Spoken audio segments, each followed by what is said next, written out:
I'm live in Brick Lane for the launch of the soundtrack of the movie Payback season. With me, I have drum and bass legend DJ Mampi Swift. How you doing, sir? Evening, very well, very well. Just finished the set. Feel good, hot. Nice to be out here, but yeah, it's a good night. It's really good. People are really skanky and they really seem to be feeling the set tonight. Yeah, just, do you know what? It's nice about these sort of things. It's not an official drum and bass event, so there's no expectation. You just play what you want. Do you know what I mean? I played some older stuff from like 1992. They liked it as much as they like the newer stuff. So yeah, man, it's fun. It makes it fun. Do you know what I mean? Playing today we're here again for the launch, as I said, of the soundtrack. Your friend Danny Donnelly, he's the director of the movie. You and him go back since 1994. He's telling me. Do you know what, Danny? Like, I mean, I can't say enough about the guy. Seriously, I'm not just saying it because it's his thing, but really, I mean, he helped me a lot when I was starting out in this game. All the first music I ever put out was on his label, and in a business where there's so many like shysters, man, he was like complete opposite. Do you know what I mean? And it wasn't just on a business tip, on a friendship level. He'd do things more than what were required in terms of business. He'd do a lot more for you. So I can't really say much more. But for him to go from Smarties to making this movie, and I mean, we were just saying up there, it's Romford. He's going Romford to Hollywood, and I can believe it. He could do it, man. He's that sort of person. Do you know what I mean? Seems to me to have just so much energy and a work-like mentality. You know. Listen, man. Like, you think starting off in this game, the tunes he was making and all the rest of it to progress in that way. I mean, a lot of people from his era, they're either dead or just doing nothing. Do you know what I mean? Just by the wayside. But he's beyond successful, man. Do you know what I mean? And this is, like you say, he's got so much energy, he never stops. And this is the next era for him. Do you know what I mean? So this is what I mean. I'm right there. I'm right on his back, man. Film comes out 9th of March. So what we're looking at, mate? Easy, brother. What we're looking, he's getting involved, yeah? He's had his 5 minutes of fame. No worries, give me an answer to that. Fuck, you got me off guard there. Sorry, what'd you say? Yeah. Do you know what? We're going to leave that in as well, man.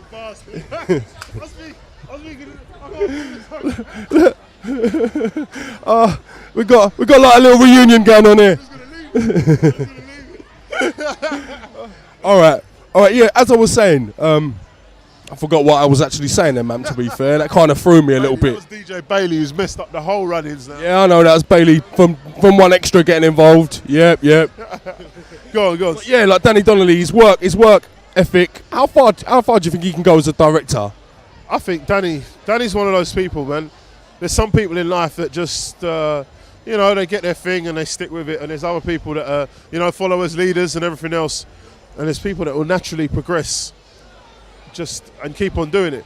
You start off making tunes, have your record label, and then you have, you start your publishing company and so on and so on.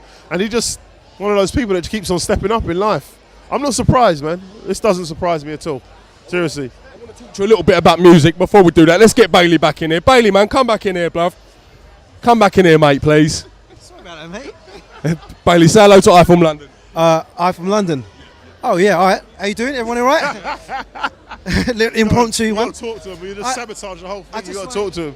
I came over to grab your phone number. Well, I've got you two guys here. I want to talk a little bit of drum and bass. What do you think of the new drum and bass? What's going on? What's going right with the scene? What's going wrong with the scene? Talk to me, Mampi first. I think you should ask Bailey first on that. Bailey first. The only reason I say that is because I'm just there in the raves and everything else. Where he's there, he's in the raves as well, but he's got the radio show. He sees another side of it, which I don't really see. That's a very valid point. I get sent a lot of. That'd be your One Extra show. Yeah. So Wednesday at 10 o'clock, by the way. On One Extra. Smile teeth as well. You gotta get in there, but it's difficult at the moment because everybody's. Well, it's a live thing at the moment. Everybody wants to be famous, rather than dig deep and express a part of themselves that's really precious to them. So you get a lot of people that just want to make a hit rather than, so you end up with a lot of stuff that's a bit sort of, I don't know, doesn't feel like it's got much soul to it, you know what I mean? However, there are lots of good tracks, but it just takes harder and longer to get them, you know what I mean? You've got to dig deeper, yeah. Mampi Swift, your thoughts on the whole scene at the moment, mate? the sad part, maybe the crap part, is the longevity of a lot of music. There is none. Do you know what I mean? A lot of people, like Bailey just said, are just trying to make this big anthem. Anthems don't come like that, man. They just happen. Do you know what I'm saying? You go in the studio and it just happens. Like, I made the biggest track I ever made to this day. It took me an hour to make. Pure fluke. I can't do it again. I've been trying to do it ever since, and I can't do it. But I didn't know. I just made it to play on a dub plate, and it just goes to show. Do you know what I mean? Like, the biggest stuff I done was in the early days when I was starting out. I can't match it, man. And it was blind. I just went in the studio and just vibed. Do you know what I mean? And now, like Bailey said, people are just they've got a wrong thought process when they go in the studio. Do you know what I mean? I think people should get back to making something that excites them and not bother about whether it really gets released or not. You know what I mean? Like a lot of the full cycle recording stuff, re-recordings from Ronnie Sires and Diane, those same thing. It was tunes were made in an hour. Some of the biggest tunes ever. Warhead was made just like that as an anthem. You don't get those things no more. So people need to put some more of themselves back into the movie rather than go, I want to aim for this show. It's a bit too clinical. Not enough feeling. What about some of the new MCs coming through? There's been a lot of the same names on the scene for a long time. I'm not disrespecting them. They're great artists. But we all know in the UK there's a lot of talent, whether it be from other genres that have kind of come into the drum and bass, other rappers, and this and that. For instance, Harry Shotter, for instance, UK rap originally. He's come through. He's smashed the drum and bass. Do you think this is opening up the doors for other artists to maybe come through that route? If you see now in drum and bass, you'll see there's a lot of collaborations going on with other people, with other artists from different genres. You've seen a lot of that, so I think that's opening a lot more up.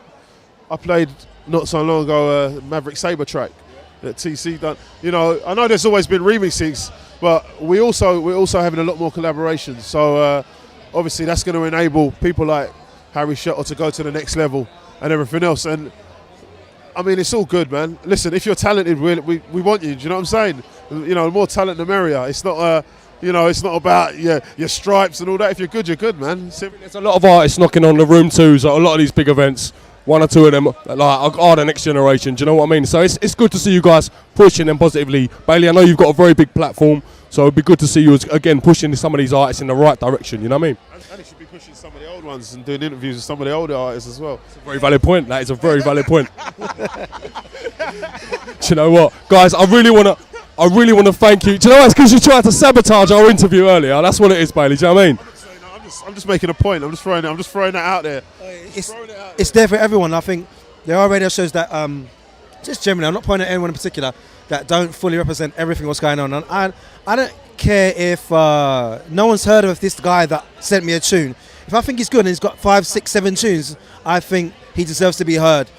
Even like there's a guy recently called Ad Gannon. He makes some. I'll hook you up, man. It's good tunes, really good, and nobody knows him. He's not signed. He's got 5, 6, 7 things. I sent his stuff to Hospital Records. I sent stuff out for him because I was like, this guy needs to be. I play him on the show. I'm going to put a party on, and I'm going to book him as well. I mean, if everybody showed more love for people that were coming through, then it'd be good for us. Good for us all. Very good point. Seriously, very good point. What are you scared of, man? And then those people know who I'm talking to. You know who I'm talking to. What are you scared of? Do you know what I mean? Like it's natural progression. If you're good, you've got nothing to worry about. You just do your thing, concentrate on your thing. But there's nothing wrong with bringing some talent through, man. You know what I mean? Nothing wrong. I would have loved to have got help from people like Danny, and sometimes things were a bit tough and didn't get help that would have been it would have been nice. But I always thought about that when I got to a level where I could help people. I always helped them, and it was no skin off my back. Do you know what I mean? That's a really good attitude to have, and I wish more people in the UK. I know there are a lot of people out there who are genuinely doing their thing and helping people along the way, but everyone else should kind of take that on board. In UK film, a lot of people support each other a lot more than I find in the music scene, which I find kind of sad, really, to be honest, because we all started for the love of the music. That's the bottom line. Having said all of this, we can't keep harping on about the glory days when it was fresh and no one knew what it was. It's like remember Big Brother, when that first started, everyone was like, oh, what's this experiment? It was all exciting. But as it's gone on, people got too used to it and people realised what they could get out of it. We just need to continue and hope that people are going to be as positive about it as we are, you know what I mean? And not sort of look at the money side of it, you know what I'm saying? There is some good music out there, some good artists, but it's our job to go and find them and bring it to you now, you see? I'm going to wrap this up, and on a final note, I just want to say thank you very much for coming to the launch of Payback for the soundtrack. The film's out on the 9th of March, and no doubt I'll probably see you guys at the film premiere, you know what I mean? This is James Helder with Mampi Swift and Bailey for iFilm.